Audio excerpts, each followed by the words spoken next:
So I'm actually kind of proud to say I'm one of the first ones to register. There's only 3, 4, 5 people here maybe. I got my Blackwater Adventure Rally sticker and my 15% off Revit coupon.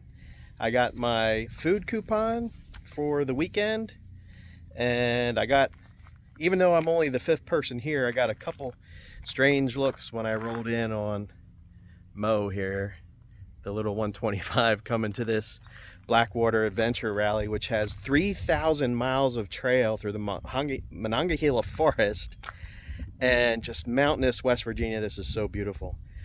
Campground, looks like the weather's going to be great here, and although I'm not staying at the campground, I'll probably be spending a lot of time here with the other riders. So this was the registration building. I just went in, quick and easy, gave me a wristband, and I'm ready to go for the weekend. Stay along because we're going to see what this is all about.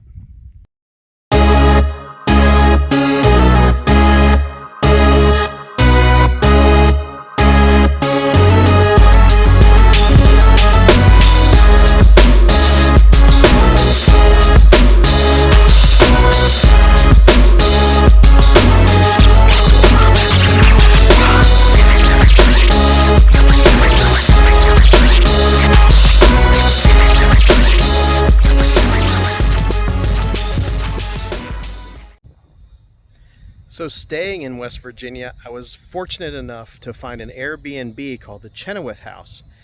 I originally was going to be staying at a Super 8 in Elkins, West Virginia, but I thought, I'm going to see if I can find something closer in Beverly where the site of the campground is to where this event's going to actually kick off.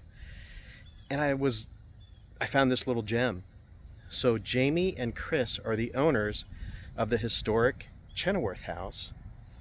And this was inexpensive, and it is so nice here. These hosts are probably the best hosts I've ever found on Airbnb. Just the little details that they have and opening up this historic home for visitors, just amazing. The last visitors that signed their guest book that were here a week or so ago were from Denmark, and all the comments in their guest book is just phenomenal. So I wanted to show you the outside of the house. I'm going to take Butters to get some supplies, and then when I come back, I'll give you the tour of the inside of the house. But I'll just give you a little walk around on the outside. Just a little, that's actually their neighbor's home. But looks like they took this sign probably from when the Beverly covered bridge was in existence, and that bridge was built by Lemuel Chenoweth. He lived from 1811 to 1887, and the bridge was burned during the Civil War. Now, he had 2 sons in the Civil War for the Confederate Army, and there is a plaque dedicated to him out front here, and it explains that they built numbers of covered bridges with his brother Eli, and he was well known as this bridge builder. He married a woman named Nancy Ann Hart, and they had 13 children. 2 of those served in the Confederate Army. Although, despite that though, Union soldiers were billeted in this Chenoweth House during the war. So you of course know me. I enjoy Gettysburg. I enjoy the Gettysburg history. And staying in a home that was here during the Civil War is fantastic. I asked them any activity, any paranormal activity. They said no. We actually had people in here searching and didn't find anything. And I stayed last night. Nothing unusual. But yeah, this is just a gorgeous home. They're fixing up the property as they go. I mean, obviously a home built in the 1800s is going to need maintenance, but they're fixing the outside picket fence here. And just the details Jamie gave me, it's just fantastic. The little details that she put forth. This is their chicken coop outside, and she gave me eggs, fresh eggs for breakfast. Now, here's the amazing part. When we were first in contact with each other about renting the property, I was telling her I was bringing 3 bikes, 2 of them being Royal Enfields, the 350 Classic and the Himalayan, as well as the Honda. And she says, oh yeah, I rode those over in India for 3 years. I was like, what? First of all, not many people, even though this is the #1 selling brand in the world, not many people in the States know what a Royal Enfield is. And here, this host from West Virginia knows exactly what it is, and she rode them in India. Fantastic. So coming in to the gate, and they were very gracious to give me all that parking out front. They're actually parking up the street just a little bit just to give me the space, which was so nice, and they didn't have to do that. So that's the front of the property, and my quarters is on the upper floor.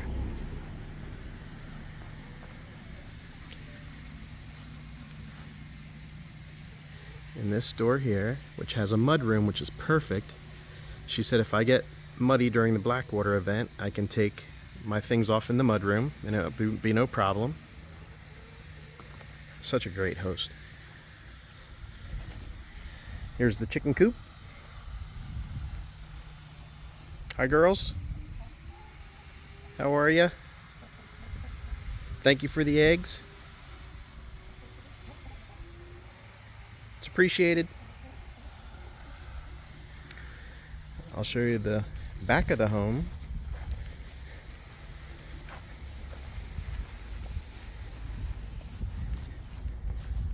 Because it has such a great view. Look at this. That is a tubing creek, and I should have brought my tube, because today's temperatures would be great for it.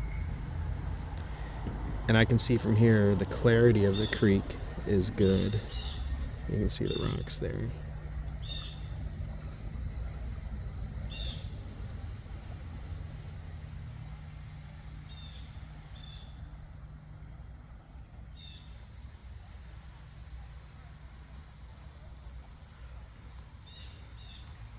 So I'm very excited to stay here with Chris and Jamie in this historic home, and like I said, when I get back from getting supplies, we'll go in and I'll show you the interior. I even got a little porch swing. So glad I came a day early. So if you're in Beverly, West Virginia, or in the area and you need a place to stay, highly recommend the Chenoweth House.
So right behind me where I'm staying in Beverly is Rich Mountain. Rich Mountain was a Civil War battlefield site. And I brought Butters up here to the top of the mountain to take a look and see what the history of this mountain is.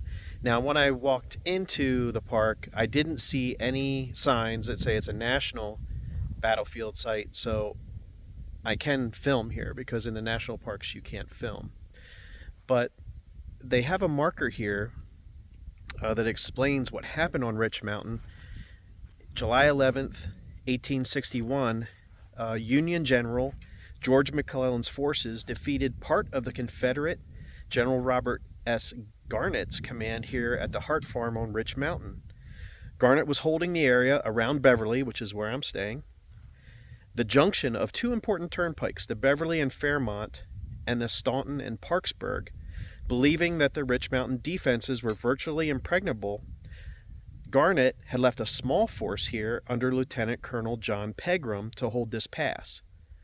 But Union General Rosecrans attacked uphill in pouring rain and overran the Confederate position. So that night, the Confederates had to abandon camp, Garnett their fortification at the western base of the mountain, and fled east through very dark woods. So 2 days later, 600 of them surrendered to McClellan in the town of Beverly. Others escaped south, guided by Stonewall Jackson's future map maker, Jebediah Hotchkiss. It was one of the very first victories for the Union. It was a small victory, but important, and it helped secure Union control of Virginia's western counties and contributed to the drive for West Virginia statehood. And that was achieved in 1863, also the year of Gettysburg. So it also helped catapult McClellan to the command of the Army of the Potomac. So really interesting history here at the top of Rich Mountain. And let me tell you, riding up here on Butters, there was tons of switchbacks on this ride uphill, which was absolutely fantastic. I got the 360 running. There was a guy in front of me. He must have seen the camera, or maybe he just felt that I wanted to go a little faster than what I was. So he pulled over and let me pass. And then when I got out to read this marker, he went by and gave me a wave. And I appreciated that because it really helped me pick up a little speed to enjoy these switchbacks. I'm here with Matt from TS Moto Adventures. Matt and I met at the Soggy Bottom Run last year, and we spent that one together and this year's together, which we were hot as hell. Yeah. We are now meeting up for the first time here at the Blackwater Adventure. Matt, you did the Blackwater Adventure Rally last year. Can you tell me kind of what to expect? Yeah, so last year was their first year doing this, and they had 14 different routes to choose from.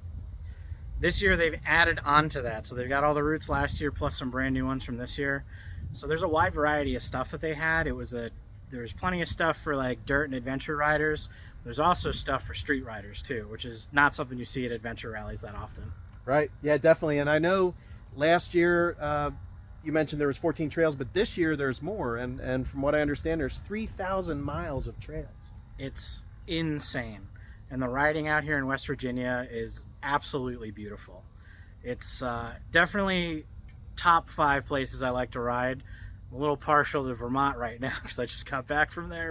Well, we also know that you became a champion of sorts in Vermont, correct? I did. Tell us a little bit about that. Oh man, so Dirt Days, great rally up there, put on by Touratech. And they had, for the first time ever, they did an adventure challenge, which is kind of a scavenger hunt, waypoint finding thing. So there were 48 different locations scattered across Vermont, New Hampshire, and one even down in Massachusetts. And that was, you had to figure out how to get to all of them and get pictures at as many of them as possible. And it was crazy. I did 737 miles on the DRZ back there, hit 39 of 48 waypoints, and just overall was such a cool experience because I had to build my own routes to get everywhere. And they announced your name at the rally, and yeah, you actually won something. Yeah, I won a Touratech Aventura Carbon 2 helmet, which I actually have with me. This is the first ride it's going on. I haven't ridden with it yet, so it's all set up and ready to go. Hopefully you won't be putting any marks on it. That's awesome. Yeah, right. Well, how did you choose routes this year, and what do you last year, and what do you expect to do this year? So last year I was riding with one of the guys I met at Soggy Bottom. Same year I met you, actually, Carl. Him and the guys that he normally rides with, they picked a bunch of really cool routes last year. This year, I want to hit some of the more challenging stuff though here, because I want to, push my limits a little more, and rallies are a good place to do that, because if something happens, you can actually have someone come help you easily. Very, very important, especially for me. I'm one of those guys that I like having the safety net behind me. Exactly. Sure. It's super nice. All right. Well, Matt from TS Moto Adventures, thank you very much. Any plug you want to do for what do you got coming up? I just got videos coming up on this and more stuff on dirt days. That's about it right now. But all right. Well, this is officially day 1. This is registration. We'll meet you on day 2, which is the actual first ride. Let's see what this has in store for us. It's going to be fun. Stick around. Hey everybody, I'm back at the Lemuel Chenoweth House in Beverly, West Virginia, where I'm staying for the Blackwater Adventure Moto here in Beverly, West Virginia. As I said earlier, I'm staying at this historic home that's through an Airbnb, and the home here in Beverly has significance in that their most prominent resident, Lemuel Chenoweth, was an engineer, architect, builder, self-taught man, self-made man who built bridges in and around West Virginia, at the time part of Virginia, and built this home that I'm actually staying in. And he is buried just up the road here in the Beverly Cemetery. I went through there a little while ago, but this is just a part of history that I didn't know about, and I'm so fortunate to have found this on Airbnb. As I said earlier, Chris and Jamie have been so gracious to me while I'm here, giving me extra parking for the 3 motorcycles while I attend the event. But I want to show you just a little bit about the inside of the home. Earlier I showed you the outside, so I want to show you the inside. But first I want to show you something that is kind of important to the story, and it's on this marker. So this was Lemuel's bridge that he built, this covered bridge, over the river that is right next to the home. And it's what I showed you earlier, right here, where this bridge is where that bridge would have been. And then right behind us is Rich Mountain, where the battle had occurred in 1861 that I told you about earlier.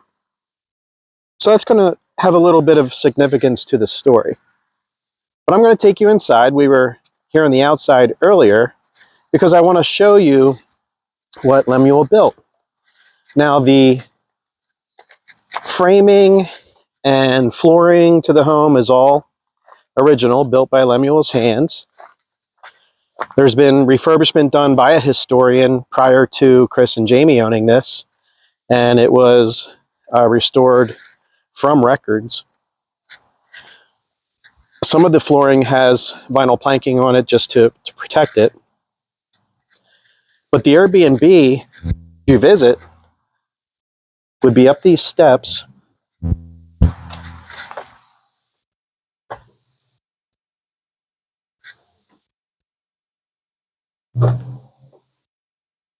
Nice little swing here that you have access to. Looking out over the chicken coop. Hi, girls. How are you? So you have a nice little swing out here in the porch. The porch does lean left a little bit, which is so typical of homes built in the 1800s. There's the river we were at earlier. This is the door to the mudroom leading into the upper level. Got my boots ready for tomorrow.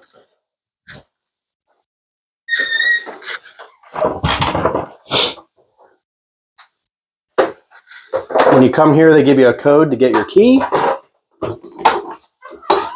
And then, voila. Now, I have to say it would have been better doing this prior to me sleeping in here last night. But you get the idea. Period furniture. Very comfy bed. And it didn't go unnoticed that Jamie and Chris put a lot of touches into this that just make the visitors visit that much better. A little sign-in book. Last visitors were from Denmark. A print of the home from that period. The cabinetry here is filled with towels and linens and bedding. Fireplace.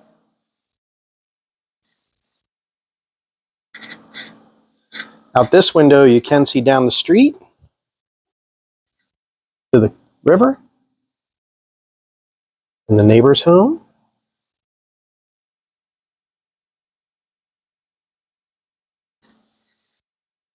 And then, excuse the mess, of course, that I've made, but they have all these nice little touches that they've done to the home. Period. Clothing, furniture. Now, this is a security gate that has an alarm on it, which leads down into their portion of the home. So we don't touch that.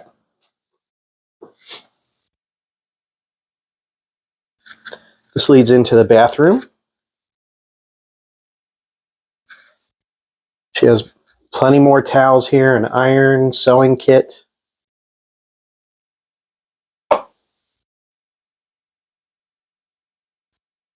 A clawfoot tub.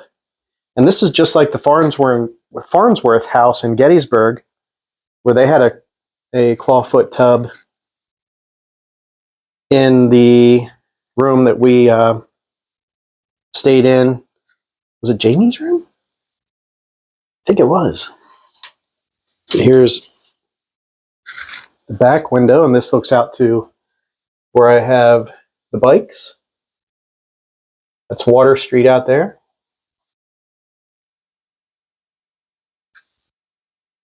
I love this sink. It's brilliant.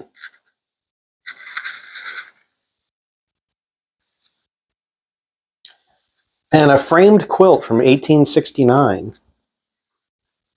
Being from Amish country, I know the quilts that are sewn today go from anywhere from $400 to $1,500. So I can't imagine what one preserved from 1869 would go for at auction, but just another nice touch. Here's another great little piece that I thought was very thoughtful. A full jar of water for your coffee. A convection top grill. Jamie gave me 6 fresh eggs from her chickens. All your kitchen supplies are up in this cabinet. Couple appliances. I got all my camera equipment hooked up right now. Full-size fridge. This is where I had my breakfast this morning. Reading a little bit about Beverly. Up in here, there's some kitchen type stuff that you might want to use.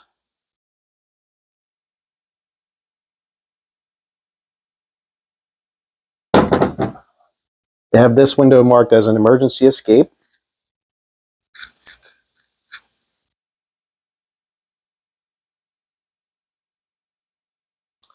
And then I want to bring you back out to the window beside the bed. This is what I was going to talk about when I told you to remember that covered bridge. So during the Rich Mountain battle, the fighting was fierce, and Lemuel's own bridge that he could see here from his back window caught on fire from the embers, or caught on fire during the battle, and he stood here in this window that I'm looking out now, watching his bridge burn. Do you imagine how that felt? The embers from the fire caught the kitchen downstairs on fire, so there was damage there. Now remember that 2 of his sons were in the Confederate Army, but yet they billeted the Union Army, which I'm sure didn't make Nancy too happy because she was a Confederate, but she did take care of the soldiers. So it kind of shows you the divide of West Virginia. West Virginia is often called the southernmost northern state or the northernmost southern state. Kind of reminds you of the Mason-Dixon line in Maryland, which I'm closer to. But West Virginia did get statehood from this actual battle that occurred out this window. So it's very interesting history. History that I never, had I not come to the Blackwater Adventure Rally, I never would have known this or found this beautiful gem. So if you can, and you're stopping through Beverly or Elkins, West Virginia, look up Chris and Jamie. Come to Beverly and stay in this gorgeous setting. It's just wonderful. I had a very comfortable night last night. I look forward to the rest of the weekend here at the Blackwater Adventure Rally. This is only day 1, which is only registration. Tomorrow, day 2, starts the first ride. So we're going to meet with Chris. We're going to meet with Carl. And we're going to have some other riders with us. I believe one's name is Will. And we're going to see what we see on day 1. I don't know what to expect. These guys have done it before. So stick with us. This is day 1, Blackwater Adventure Rally. Have a good day. See you tomorrow.